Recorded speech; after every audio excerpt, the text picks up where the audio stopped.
with Rosenthal from Probox, and we are talking about a few things. Number one, we're talking about how we are going to China together. We're going to source at the Canton Fair, the world's largest sourcing expo, and we're going to hang out in China and have a great time. But today I wanted to have Amit here with me to talk about some of the things that you need to know when it comes to logistics and the things that you should be checking the boxes on when you're in the sourcing process before it gets to logistics. We're going to talk some lessons learned. We're going to talk about China today. You're going to learn a lot. But before we get into it, Amit, why don't you take a moment and tell everybody a little bit about you and how you got into this industry and your experiences in China as well. Right. So first of all, hi, everybody. And again, Amy, I told you this already, but again, thank you for this great opportunity. Like going with you and the rest of the crew to Canton Fair is absolutely an amazing adventure for me. And I'm positive 100% it can be a huge, great opportunity and great benefit for any sellers. So whoever is considering going to this Canton Fair with us, I highly recommend it because I think the value and the lessons and eventually like whatever you can achieve from that trip is just amazing, and it will benefit for sure your Amazon business along the way. So that's first thing I would say. About myself, so I'm 41. I'm living in Israel. How I came to logistics, wow, that's a huge one. So basically, I used to be a video editor like about 15 years ago. I worked a lot in cinema and TV shows here in Israel. And then like in Israel, I'm not sure if everybody knows, there is a big like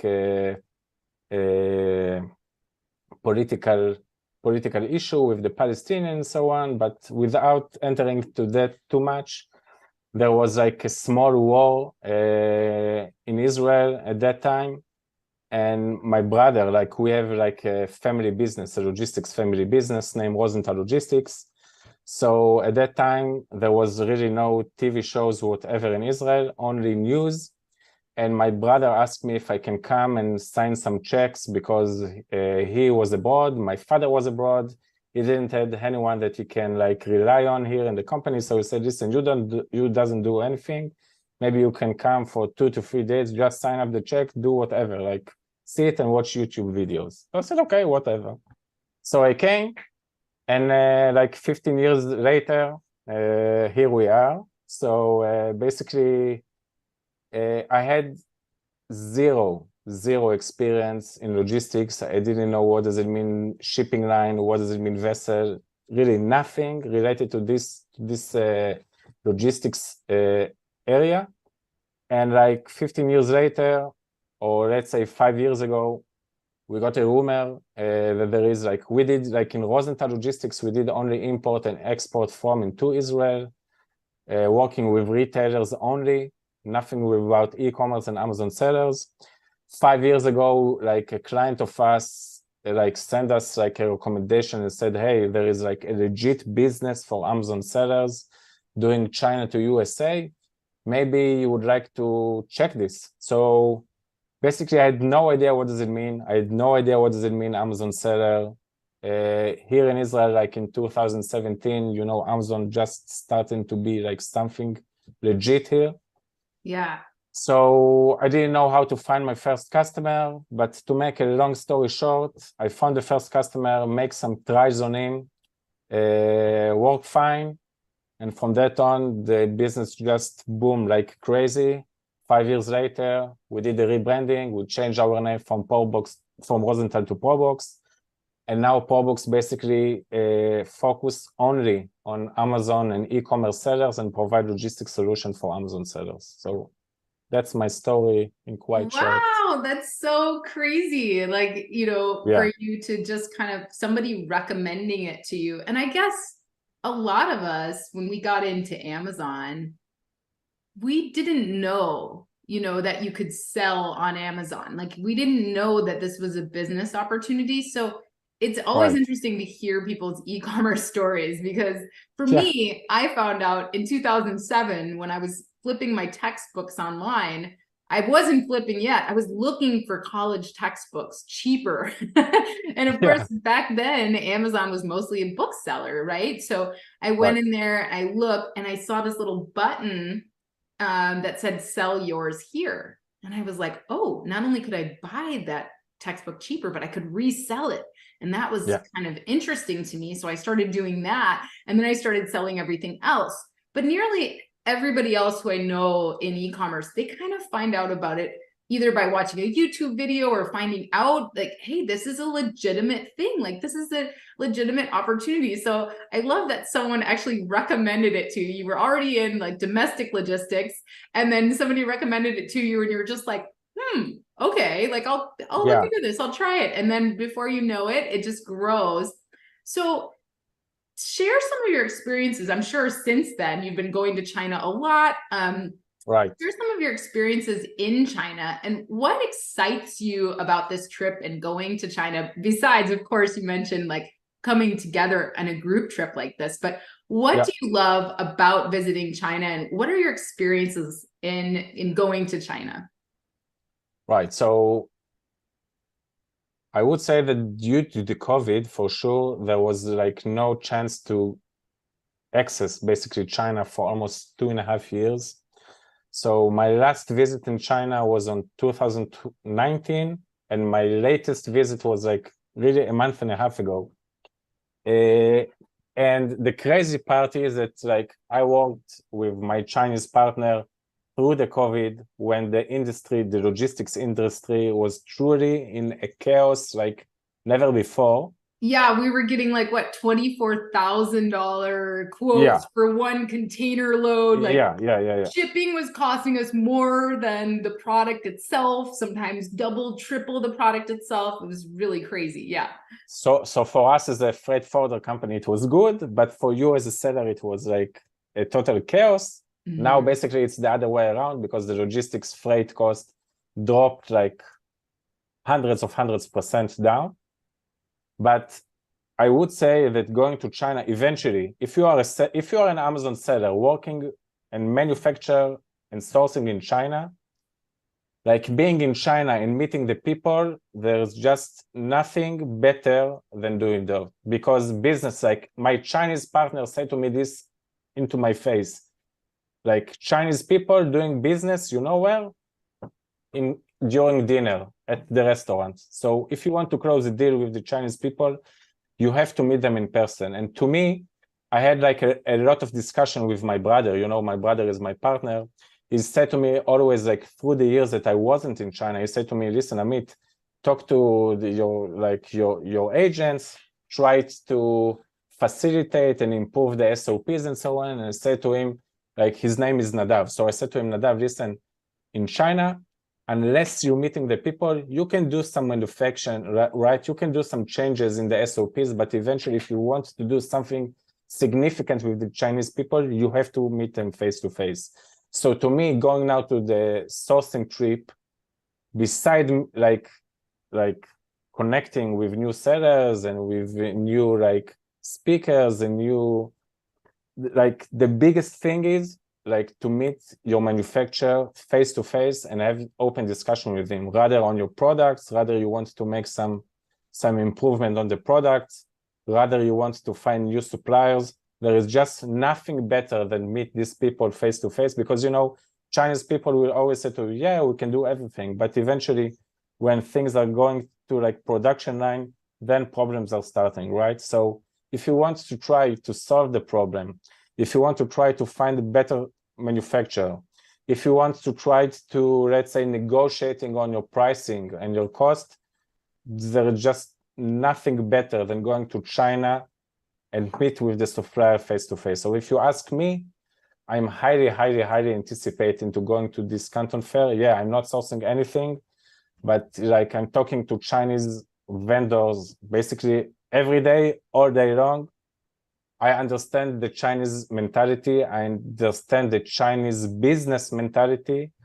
And I think this is the biggest thing that like me and every seller can can get from that is just getting into business in China with the person there. So that's the biggest thing.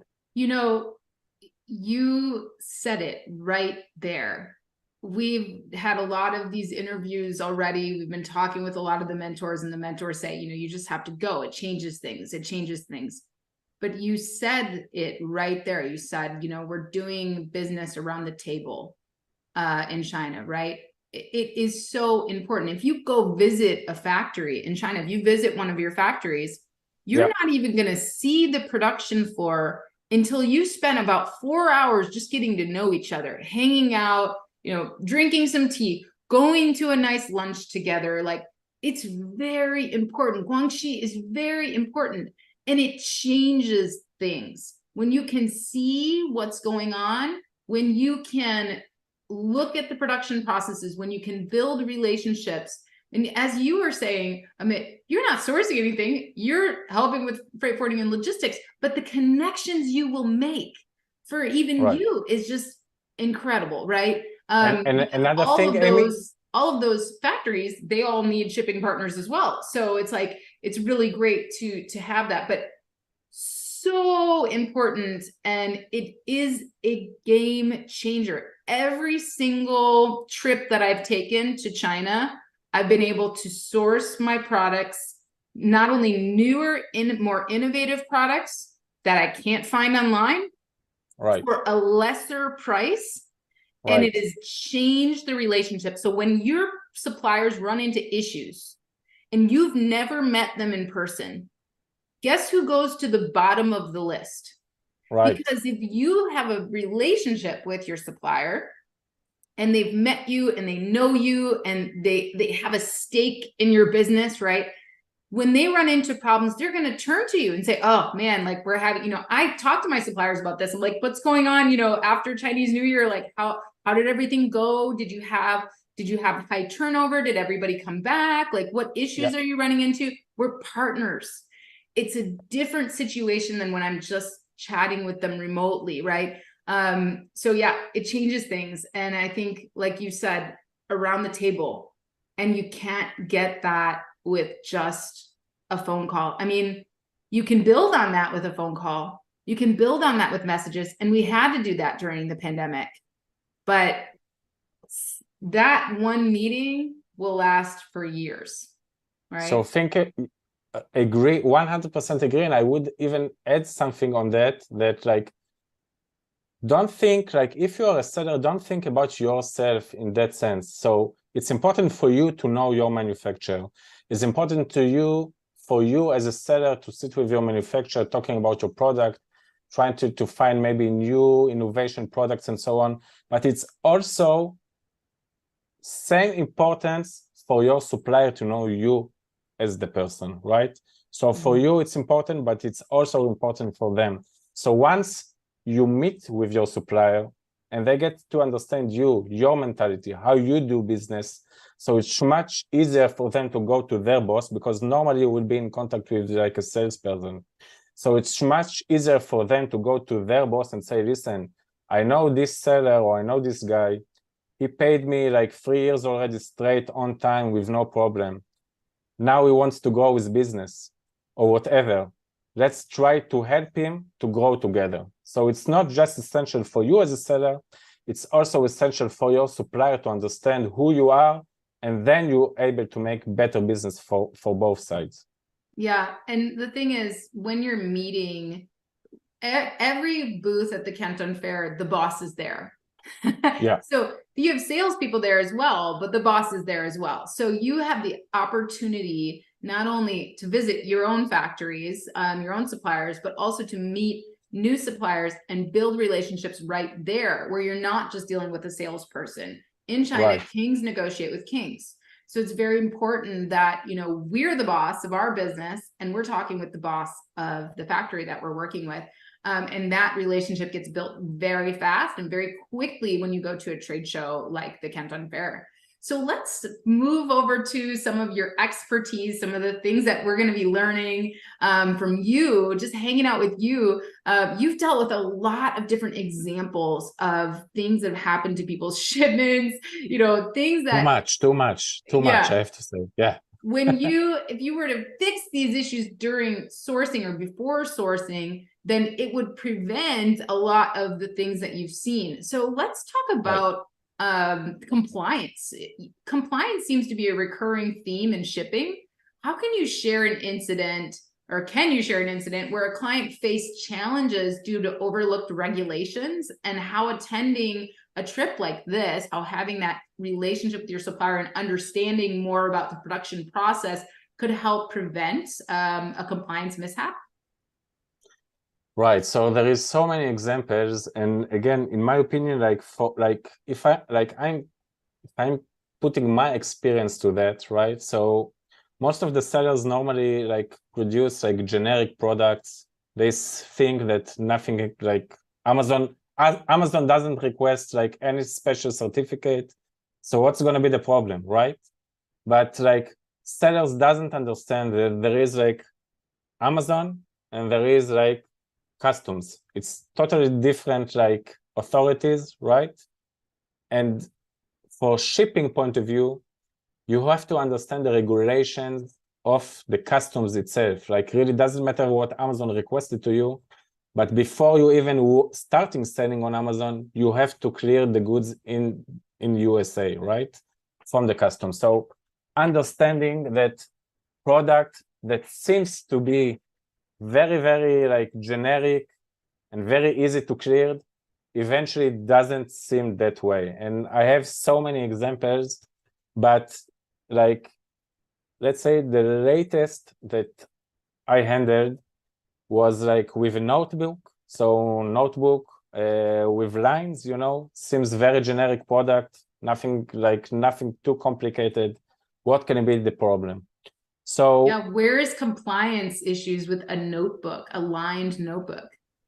Yeah, exactly. So what happened is that basically USA defined notebook with lines as the anti-dumping products. Now, again, I don't want to enter into much what does it mean anti-dumping products, but basically US try to prevent manufacture notebook outside of the US because they understand that they want to support the local manufacturer in the USA, and they understand that product like notebook in China, of course, would be hundreds, if not dozens, if not 100% lower, right?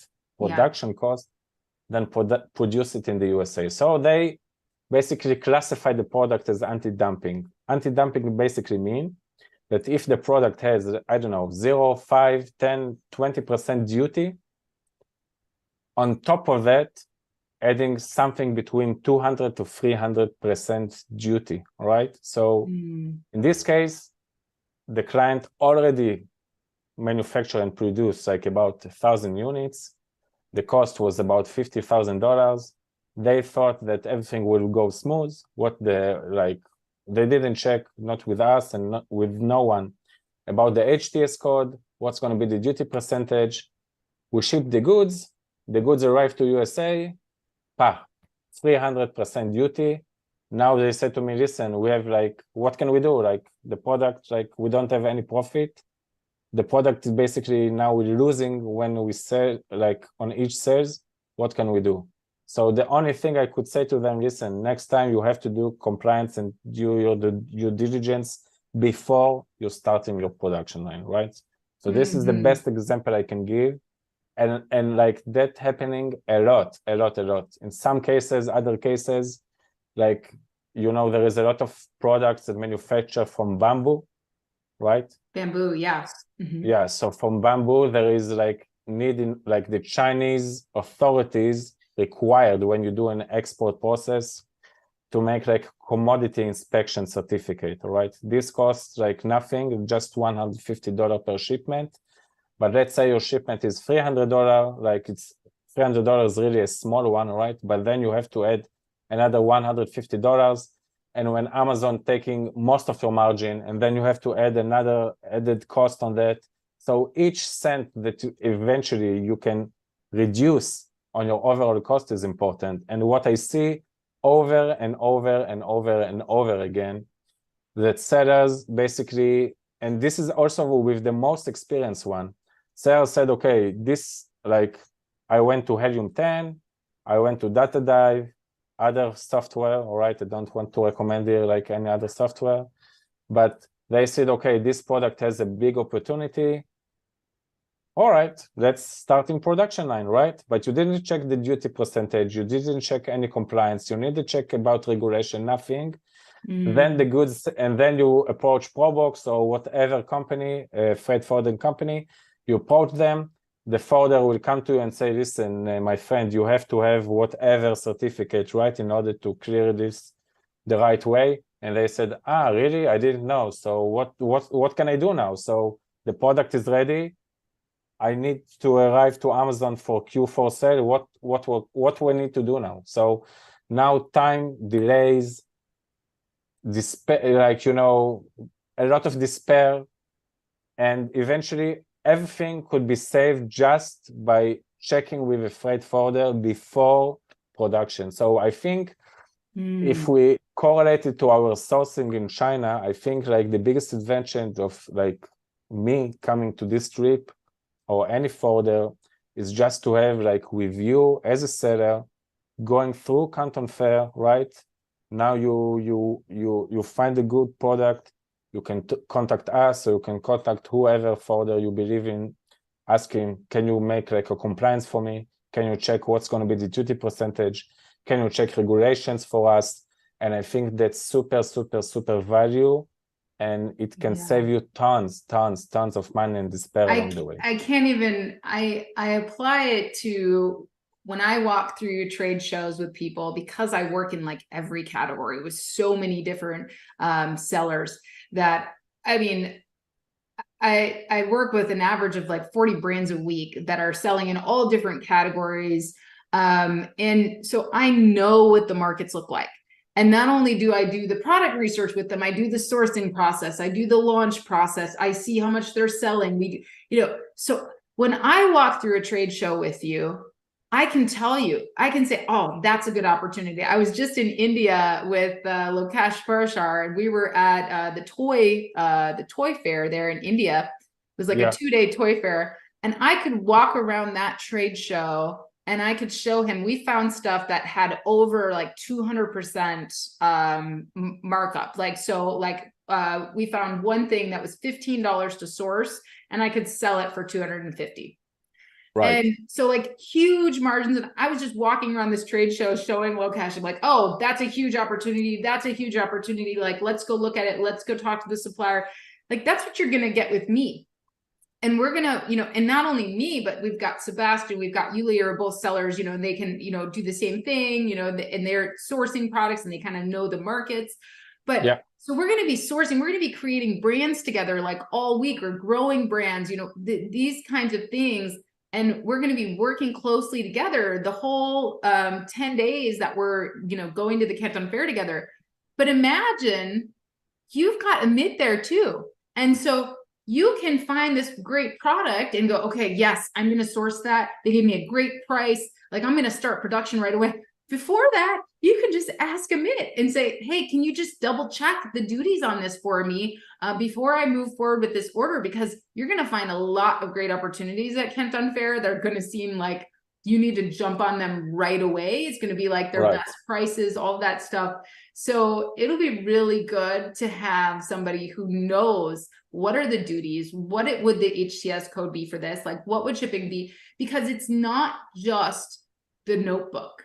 It's wood products have dumping duties. Like, there's all kinds of different categories of products. And I know about some of them because I've dealt with this with working with various sellers, but I don't know it. I'm going to tell every seller, like, go to your freight forwarder, right? Like, get information from a licensed customs broker, somebody who knows, you know, what the HTS code would be, what the potential additional duties would be. So we've got everything we need. Not only do we have an inspections company coming with us, We've got, we've got mentors in every category of the Crazy. process. Crazy. I'm excited. I've never had a China trip where I have experts from every area of the process coming along. I'm going to learn so much. I'm excited. Top notch. It's crazy. Like, just think about like one thing, Amy. Think about like you as a seller, you said, I found a product. I buy this in, I don't know, $10. I can sell this in $50, whatever. I know the FBA fees. I know storage fees. I know everything. But then you didn't know that the product has the Trump tariff of addition 25%, and the overall duty is 30%. And then it reached to USA, and you have to pay like $5,000 just for the duty. So then the margin is not really that sexy as you thought it will be. So checking and verify the HTS code, and I'm telling you, it really doesn't matter. Like, I'm not like trying now to promote Probox or whoever, but I can guarantee 1000% that any seller work with whoever like freight forwarder in the world, they had like an issue with like a duty. I didn't know about the duty. Now what can I do, or what should I do about like paying this duty? You have nothing to do.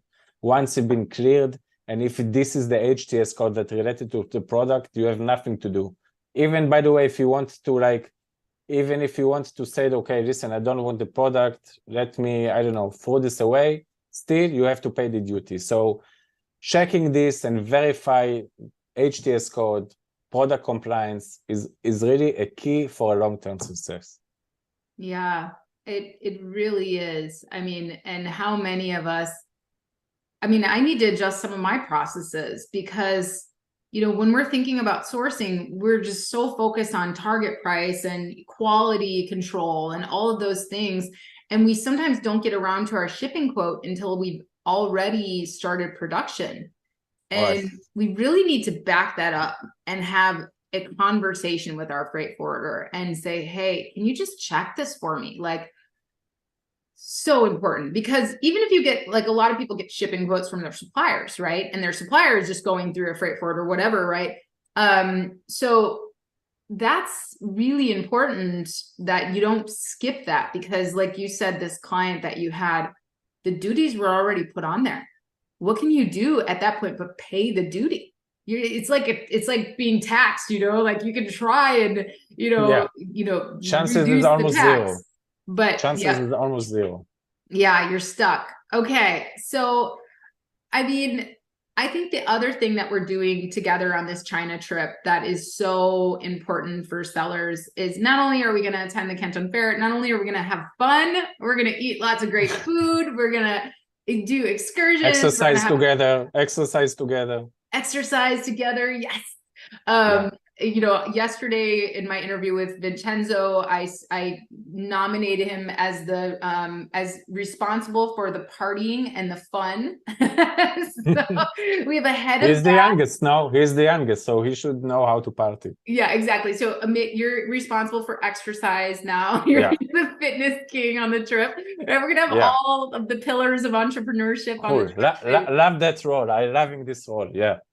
Yes, I love it. So, not only we're going to have a great time together, but we're also going to take an Alibaba office visit, and we're going to be arranging some amazing factory tours together. So we together will be walking through some factories together. And what's important, even if you're an 8-figure seller and you've been to 40 factories, every time I go to a factory, I learn something.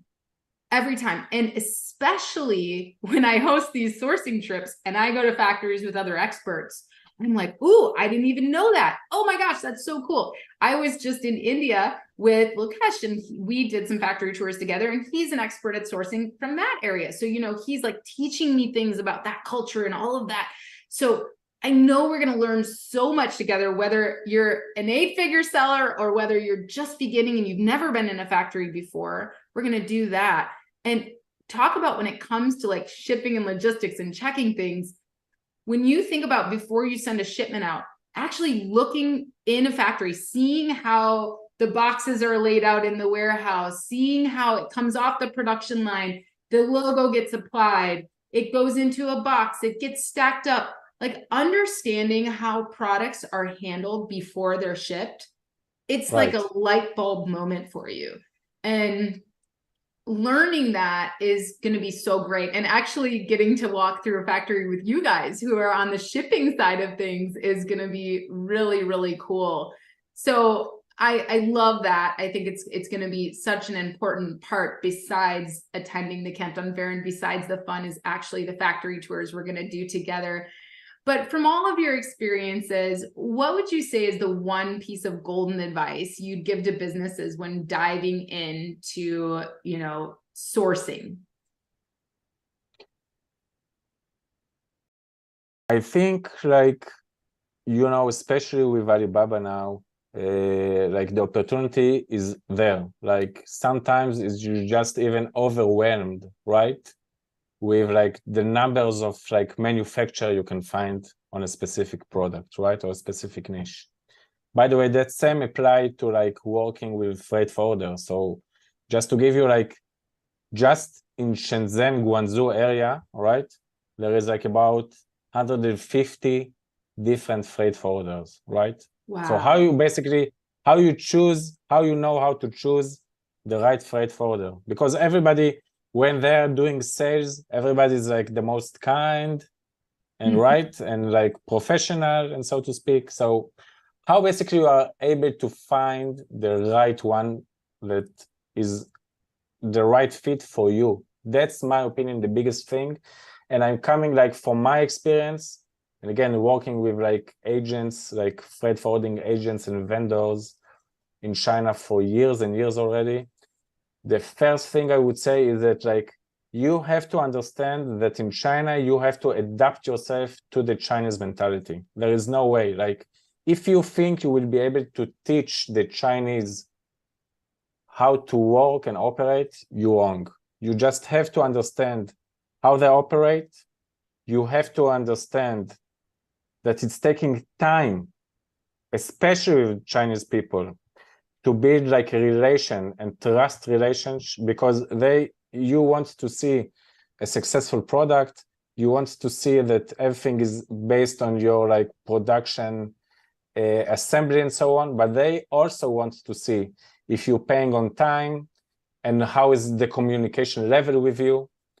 So in my opinion, whenever you're sourcing a product, you have eventually to go into like 2 to 3 options, then try to like negotiate on the pricing. But if you're going to try to go too down into the rate, it will not be good. Like the product, eventually the product will fail. So you have to find the right spot between negotiating for the best product and still be like profit for you and still give profit for the Chinese people or the Chinese factory. But eventually remember that like in everything working with the Chinese, something might happen along the way, right? So that's just the fact.